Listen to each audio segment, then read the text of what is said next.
Welcome to Founders Future, a podcast powered by closersio, where we dive into the journeys of innovative entrepreneurs and explore the road ahead for them and their companies. I'm your host, Amar Elm, and in each episode, we uncover the stories behind impactful ventures, the challenges faced along the way, and the strategies driving their future growth. Today, we are absolutely thrilled to be joined by Jason Bradwell, founder of B2B Better, a podcast marketing agency rethinking how B2B solution providers leverage brand media to drive true commercial outcomes. Jason is an accomplished marketer with a background in leading transformative marketing initiatives in the media tech space. He's passionate about helping companies go beyond transactional content to create distinctive media assets that move metrics, shift perspectives, and build brand value. Jason, welcome to Founders Future. Thanks very much for having me. Thrilled to be here. I'm excited to dive in. I always like to start from the beginning. So take me back to before you started B2B Better. What Yeah. were you doing at the time? And then what was really the motivation behind starting the company? Taking you way back to the very beginning, I thought I was going to work in theatre. So I actually went to uni and studied drama and had every expectation I was going to go out there and become a theatre director. Didn't work out like many struggling artists. And like many struggling artists, I just took whatever job I could, which was in sales. And from sales, I ended up becoming a consultant for the broadcast media sector, did a little bit of journalism, reporting on the future of television, and then started working for big enterprise media tech solution providers, servicing companies like the NFL, the Olympics, Major League Baseball, etc. And working in those businesses as a marketer, what I found was that when you're selling multi-million dollar deals, direct conversion, you can just forget about it. You're never going to write a blog post and see a $20 million check come through the post the next day.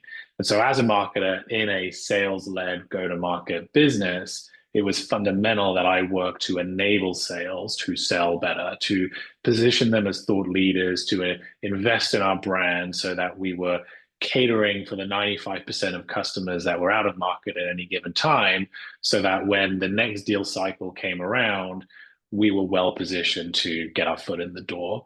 And so in doing that, we launched a number of podcasts, video series, newsletters, all with this idea of building an owned media program, a way of not relying so heavily on trade media partners, conferences, events to get in front of customers, but instead become the town square, as it were, for our industry, to become the place, the source of news and insight.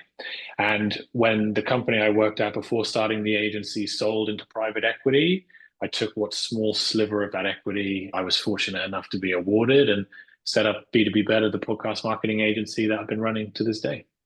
Powerful. I love that.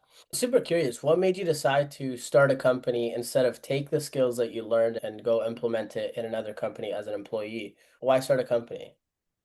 Yeah, great question. I think I'd been working in media for such a long time. It was about 10 years at that point, and I knew it so well. I really just wanted to experience and learn from other businesses in other industries and see if that the playbook I had developed in media broadcast technology could be applied to industries like biotechnology and energy and professional services, etc. I was really looking for that challenge that came from diversifying the types of organizations that I was working with. And so that's why I decided to set up the agency. And a lot of those industries I just mentioned were very fortunate enough to work in today. I love that. So let's dive into B2B Better and give the listeners more context into what it looks like today. Who would you Yeah, say absolutely. is your ideal customer? Let's start off there and then we can dive into different aspects of the business. For sure. As you can tell by the name B2B Better, we work exclusively with B2B firms. And Mm, specifically, we target professional and technology-led technology services businesses. Why? Because when you sell services like I do as an agency owner, really what you're selling is a commodity. You're one of 1,000, 10,000, a million other businesses that look, sound, and feel exactly like you. And so in that position, what are your biggest differentiators? It's your people and your point of view. And as a podcast marketing agency, what we can do is we can help our clients build a platform to put those two things front and center of their marketing. And mm, so what I'd say is that if I would try to sketch out what does our ideal customer look like. In B2B, they work in services. They have a unique and differentiated point of view on their market, and they're keen to tell that story. And they're going through a period of growth and scale. We're not the best provider of services for companies that are incredibly early stage and are running marketing on a shoestring. There are a lot of DIY podcast solutions out there that we can help advise on. But for us, it's for companies that have a marketing team in situ, they're growing the business, they're running a sales-led go-to-market, and they need some gasoline to pour on the fire when it comes to thought leadership and owned media. Powerful. So walk me through when you're talking to these customers, what does your core offering look like? Absolutely. I call us a podcast marketing agency very deliberately because whilst we do great production work, some of the best in the market, in my point of view, we are not a podcast production agency. We work best when we work with our clients from end. So helping them develop the strategy around the podcast from a content and distribution standpoint, map that across the funnel, across different stages of buyer awareness, manage all the pre-production around script writing, guest research, guest booking, host training, etc. Then do all the production and post-production work, and then finally end with helping our clients run integrated sprint-based campaigns and then analyzing and reporting on what's working, what's not, and how do we want to iterate moving forward. And so what I like to say is that consider us your VP of marketing whose sole job is to make this podcast work for you. We're not in the business of just taking a recording, chucking a jingle on either end, and then saying, hey, you've now got a podcast.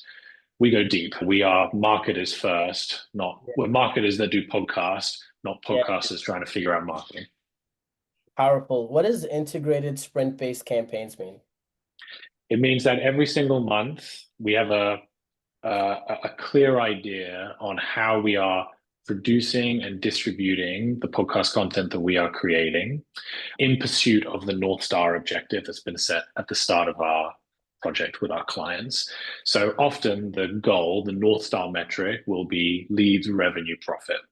In that, we can then unpack some leading indicators that show momentum and progress towards those markers of success, be they number of downloads, number of net new accounts reached, ability to reposition ourselves in a new market, creating case studies and testimonials and equipping our sales team with that content to run their prospecting efforts. Like whatever the goal is, each month we will be trying something new. We will be running experiments around how we're producing the content and how we're distributing the content, all in pursuit of getting to that final destination of leads, pipeline, and ultimately revenue. Got it. So it's like a split test. When you're doing split tests on Facebook ads or like email marketing or something, you're testing out new approaches and tweaking new steps in the process for desired outcome. Exactly right. So it could be that month one is always launch, right? And so like, how do we make the launch as impactful as possible towards our target audience? Then maybe month two, we have a thesis that, this podcast content will appeal to a particular cohort of our target customer base if it's sent via the sales team. And so we will run workshops with the sales team on how to be utilizing this content as part of their prospecting efforts. Then the following month, we may know that there's a big trade show conference that comes up every year for our client. And so we want to be creating and distributing the podcast content in a thoughtful way to support the ROI that we're going to be generating from that event. And maybe we're going to record an episode from the show floor. So it's about looking at the full marketing funnel, looking at the full marketing and sales strategy, and then figuring out on a month-by-month basis, how does the podcast fit and accelerate the efforts that we're making across the entire stack. I like that. So walk me through quickly, what does a typical client engagement look like? How long are you working together? Is there like a 3-month period plus retainer? What does that currently look like? So we believe that obviously to get the most impact and benefit from podcasting, you need to consider it a long-term initiative. And most of the businesses that we work with are signing up for a minimum of 12 to 18 months with this program. They believe in the power of brand and thought leadership, but understand this isn't a kind of short term, do it for a month and see a huge amount of commercial momentum and then finish up.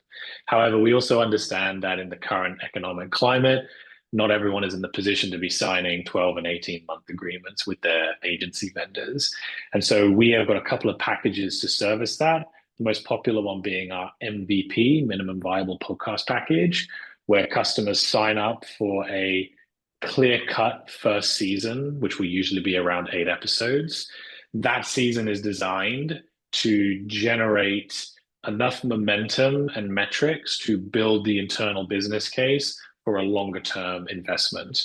Now, the way that the episodes are structured, they stand on their own 2 feet. So if by the end of the 8 episodes, the client decides that they don't wish to continue on, then it's not going to look like, because of the way that we've scripted the content, we're just giving up. It will have a definitive end.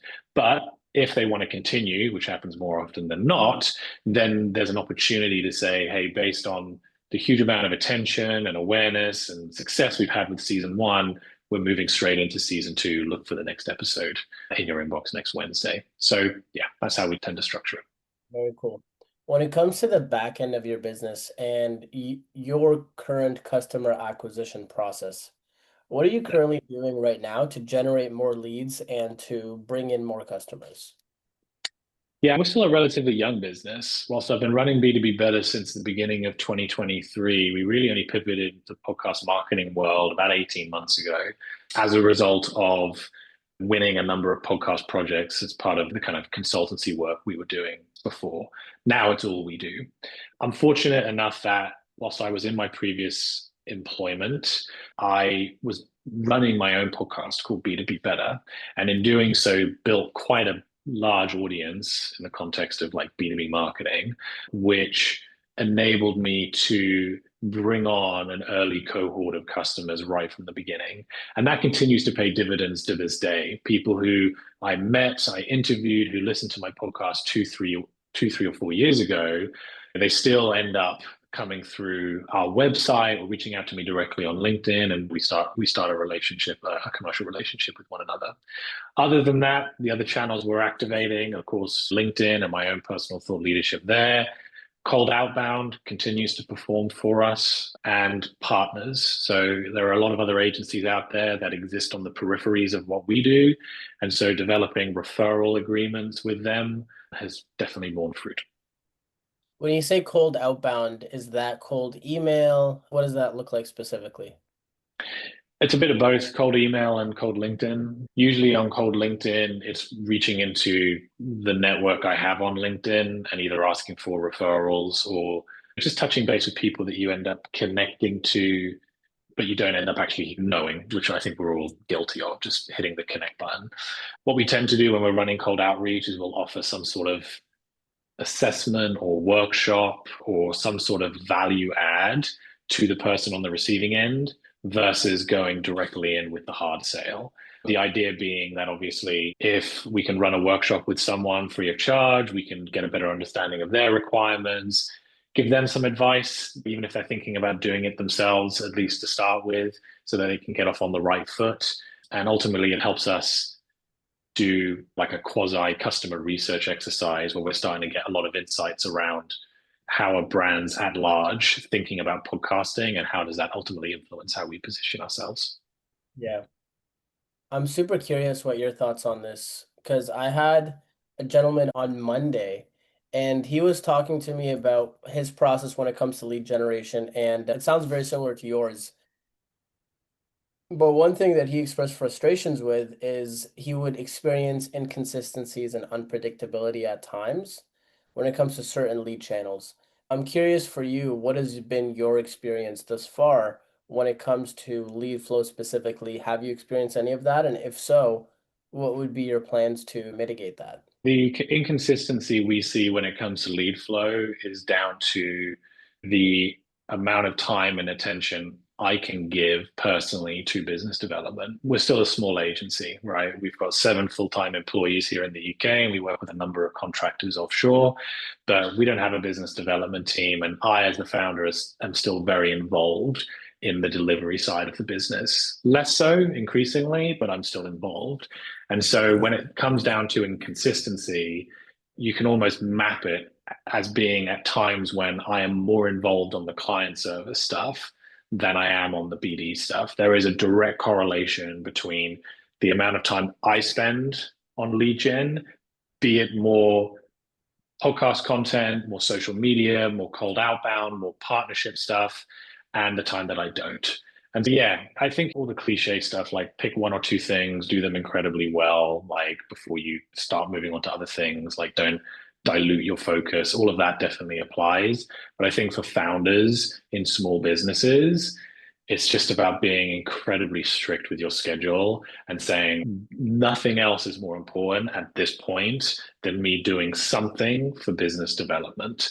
And I think that's where a lot of people trip up, is they just don't carve out that time. Interesting. Do you also run the sales calls as well? Yeah, absolutely. And I'm glad to, because ultimately, still being a small business, I want to feel as close to the customers as possible. And that's not just the existing customers we have, but the new prospects that we are bringing in. It keeps me sharp, makes sure that I have a finger on the pulse in terms of how marketers are looking at budgets. It gives me insights that I then look to apply to customers that we have existing within our network in terms of like how other companies are thinking about distribution. So yeah, I do the sales calls and yeah, enjoy doing them. Got it. Very cool. Walk me through all of those three things, the delivery, the business development, the sales. Which of those three would you be looking to get delegate first? It'd be the delivery, right, of the client work. And we're growing the team. It's grown pretty rapidly over the last year. We've gone from no employees to 6. And though my colleagues here at B2B Better, they're all focused on client delivery. And the idea being that the more of that I can delegate out to the team, the more time I can spend doing what I think I do best and enjoy the most, which is the marketing and the business development side of things. Mm, powerful. What do you feel like needs to happen for you to delegate the delivery completely? Yeah, it's an interesting one. I think as a founder of an agency, do you ever fully delegate the delivery? I'm not quite so sure. You always have to have a relationship with the customers in some capacity. But we've been very fortunate over the last 18 months to bring on a bunch of heavy hitters into B2B Better, people who've got lots of experience in podcasting or in running agencies. And what I found is that we've made some bad hiring decisions, and often they are people where we're just trying to save a few pounds in terms of like salary and benefits. And then we bring someone on and it doesn't work out and we end up wasting a lot of time. For me to fully delegate out, like we would just need to bring on more operational people, more account directors, more producers of content, and just put in place this management structure that can run autonomously without me being as involved. Mm, that's powerful. I guess when you think of your vision and where you Mm-hmm. want to take the company, let's say over the next 12 months, Yeah. from a revenue perspective, what are you really aiming towards?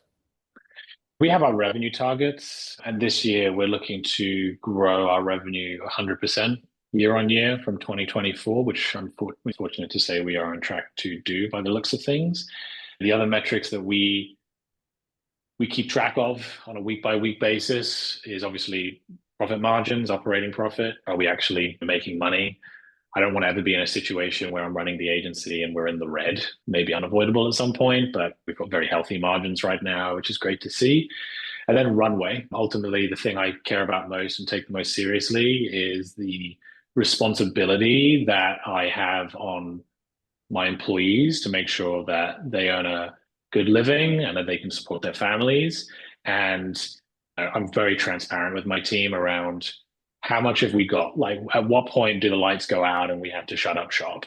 And we're constantly looking at runway and making sure that there's enough to make us all feel very comfortable. And maintaining runway, maintaining margins, maintaining our revenue targets, like they're key for us, obviously. But as I say, 100% growth on revenue. We're looking to aim to get between 40 and 45% in operating profit. And runway, we want to have 6 months worth of salary in the business at any given time as cash. Powerful. What do you feel like is the biggest challenge you're facing right now to growing this even further? It's lead gen, right? Like whilst we've got a healthy pipeline and we've got things coming in all the time, you could always be getting more. And I think sometimes you, as a founder, are getting a little bit swept up in listening to podcasts and watching stuff on LinkedIn and being like, why aren't I optimizing my website for LLM citations? Or like, why am I not attending that conference that all my other competitors seem to be attending and networking at? And I'd say our biggest challenge is whilst we need to be doing more from a lead gen business development standpoint, it's also just being realistic in terms of what we can actually do at this time. And also being appreciative of the fact that we've come a really long way in a short amount of time. And like, it hasn't just happened. It's been a result of a lot of blood, sweat, and tears from all parties involved at B2B Better. Maintaining a sense of it's okay, we're doing well and we're doing our best, and like we should be thankful for that is something I constantly have to remind myself of. I like that. I like the dichotomy between the two, where you're looking to grow, you're looking to expand, you're looking to evolve. But then at the other side of it, you also got to realize gratitude is the ultimate state of receivership. If you Yeah, want to exactly right. life to be grateful for, be grateful for the things you already have. Exactly. Yeah, very well said. I'm curious, have you ever thought about running paid ads to get more leads? We have, and we've dipped our toes a little bit in paid ads. We haven't quite cracked it yet, to be totally honest. And I also think that I feel that we really need to get the organic side of the business humming and then look to bring on the ads in order to accelerate that part of the picture. I wouldn't be averse to running experiments and just like putting a little bit of budget and seeing what we can get. But based on signals that we've received internally by running our own experiments to date, we haven't seen a lot of success, to be honest. And like, again, it comes down to prioritization, right? Like, would I rather spend half a day figuring out a paid ads campaign versus half a day, I don't know, networking with other agency founders that could possibly throw me some referral business? The latter has worked for us. And so, yeah, Yeah, fair that's enough. The interesting thing with the paid ads campaign is you just do it one time, or like you set it up properly one time, and then to manage it, it really takes 30 to 60 minutes a day. yeah. It doesn't take much. So what kind of funnels were you guys doing that weren't effective? I think it's not really knowing like what we were doing, to be totally honest. Like none of us in the business are ad people. And certainly with my experience working for like large enterprise solution providers, ads was never really part of the system because it was such a sales-led go-to-market. It was all about relationships and making sure the salesperson is in the right place at the right time with the right message. We didn't really need ads in order to make that happen. So yeah, I think to answer your question, it just comes down to, I wouldn't even say we had a funnel, to be totally honest. We just threw some stuff out there, saw what came back, and it wasn't a lot. Yeah, fair enough. That makes Yeah. sense. And what is the best way for people to reach out to you to work with you? Yeah, you can reach out to me on LinkedIn is probably the best place, Jason Bradwell. We also have a podcast, which we are currently in the process of relaunching called B2B Better. And you can also visit our website, www.b2b-better.com. Awesome. Any final words before we wrap up? Look, I think the thing I say to everyone who's considering podcasts is if your first question is what microphone should I get, you're asking the wrong bloody question. Like all of the production related stuff, which people seem to get fixated on. What tool should I use? What light should I get? Should I have a camera? That's not my iPhone. All of that stuff is like your 6th or 7th level round of questions. What you need to be asking first and foremost is, what is my goal as a business? Who are my target audience? And do I have a point of view and opinion that's going to resonate with that target audience that drives them to helping me achieve that goal? Like, those are the questions you should be asking, not what camera should I get? I love that. Jason, thank you so much for your time. You got it, man. Thanks for having me. So that wraps up another insightful episode of Founders Future. To our listeners, if you enjoyed this episode, don't forget to reach out to Jason on LinkedIn. Go to Jason Bradwell on LinkedIn. You can also go to b2b-better.com and make sure to go check out his podcast, B2B Better. It's launching very soon. Now, with that being said, if you're here, please subscribe to Founders Future wherever you listen to your favorite podcasts. And if you are a business owner, specifically a coach, consultant, or an agency owner, and you're really looking to scale your business and you want to enhance your sales and marketing efforts, visit closersio to discover how we can support your growth journey. Until then, keep on climbing.